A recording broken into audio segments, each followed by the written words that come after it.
भोजपुरी फिल्मों के power star Pawan Singh का न्यू ईयर सॉन्ग रिलीज होते ही वायरल हो गया है और इस गाने ने रिलीज होते ही एक रिकॉर्ड बना लिया है। नमस्ते, मेरा नाम है राजीव और आप देख रहे हैं भोजपुरी प्लेनेट यूट्यूब चैनल।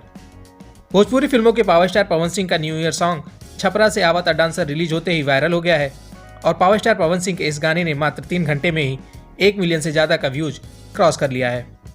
आपको बता दें कि जब ये न्यूज़ रिकॉर्ड किया जा रहा है उस वक्त पवन सिंह का ये वीडियो सॉन्ग 1.5 मिलियन यानी 15 लाख से ज़्यादा बार देखा जा चुका है।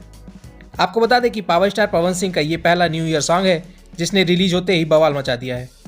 आपको बताते चले कि पावर स्टार पवन सिंह के इस गाने को आप वर्ल्ड वाइड रिकॉर्ड भोजपुरी के यूट्यूब चैनल पर देख सकते हैं।